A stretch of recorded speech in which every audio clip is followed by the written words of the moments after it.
शिव पार्वती की संपूर्ण कथा। यह कथा केवल प्रेम की नहीं, बल्कि तपस्या, धैर्य, त्याग और संतुलन की भी है। यह बताती है कि सच्चा प्रेम समय, परीक्षा और कठिनाइयों से होकर गुजरता है। सती और शिव का प्रारंभिक प्रेम सृष्टि के आदिकाल में भगवान शिव योग, वैराग्य और संहार के देवता थे। वे कैलाश पर्वत पर ध्यानमग्न रहते, सांसारिक बंधनों से दूर।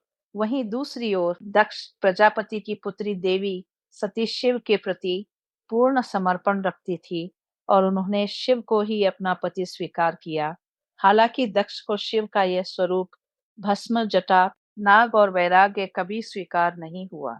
वे शिव को अपमानित करते रहते थे। एक बार दक्ष ने एक विशाल यज्ञ का आयोजन किया, पर जानबूझकर शिव को आमंत्रित नहीं किया। सती पिता के घर पहुंची, लेकिन वहां शिव का घोर अपमान हुआ। यह अपमान वे सह न सकी और उसी यज्ञ कुंड में योगाग्नि द्वारा अपने प्राण त्याग दिए। शिव का तांडव और सती का पुनर्जन्म, सती के देह त्याग का समाचार सुनकर शिव क्रोध और शोक से भर उठे। उन्होंने सती के पार्थिव शरीर को उठाकर तांडवारंभ कर दिया।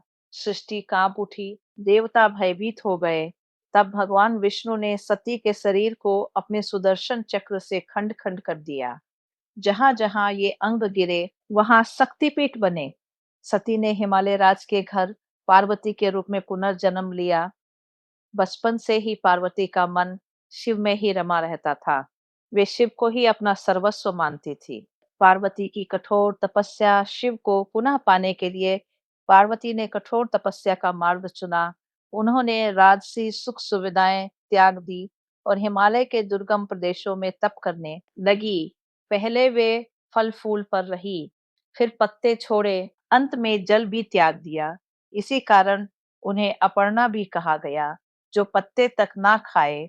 उनकी तपस्या इतनी कठोर थी कि देवता भी चिंतित हो उठे। अग्नि ठंडी लगने लगी, वायु स्थिर हो गई। तब शिव ने स्वयं उनकी परीक्षा लेने का निश्चय किया। शिव की परीक्षा। शिव एक वृद्ध ब्राह्मण का वेश धारण कर पार्वती के पास पहुंचे और बोले, क्यों व्यर्थ इस ओघड़ भस्मधारी शिव के पीछे अपना जीवन नष्ट कर रही हो? वे तुम्हारे योग्य नहीं हैं।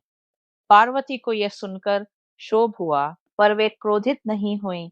उन्होंने शांत स्वर में कहा, आप जिन्हें निंदित कर रहे हैं, वही मेरे आराध्य है। उनके बिना मेरा जीवन शून्य है। यह सुनते ही शिव प्रसन्न हो गए। उन्होंने अपना वास्तविक स्वरूप प्रकट किया और पार्वती की तपस्या स्वीकार की। शिव पार्वती विवाह। हिमालय राज ने अत्यंत हर्ष के साथ विवाह की तैयारी की। कैलाश पर्वत पर भव्य विवाह संपन्न हुआ। देवता, ऋषि, गंधर्व सभी साक्षी बने। शिव का वैराग्य और पार्वती की शक्ति दोनों के मिलन से शिव शक्ति का पूर्ण स्वरूप प्रकट हुआ। यह विवाह सिखाता है कि जीवन में वैराग्य और प्रेम का संतुलन आवश्यक है। गणेश का जन्म विवाह। एक दिन पार्वती ने उबटन से एक बालक की रचना की और उसमें प्राण फूंक दिए। वह थे गणेश। उन्हें द्वारपाल बनाकर स्नान करने चली गई। शिव लौटे और बालक को द्वार पर रोकते देख क्रोधित हो गए। अनजाने में शिव ने गणेश का सिर काट दिया। पार्वती के विलाप से पूरा कैलाश शोक में डूब गया। तब शिव ने हाथी का सिर लगाकर गणेश को पुनर्जीवित किया और उन्हें प्रथम पूज्य बनाया। कार्तिकेय का जन्म पार्वती और शिव के दूसरे पुत्र कार्तिकेय हुए, जो देवताओं के सेनापति बने।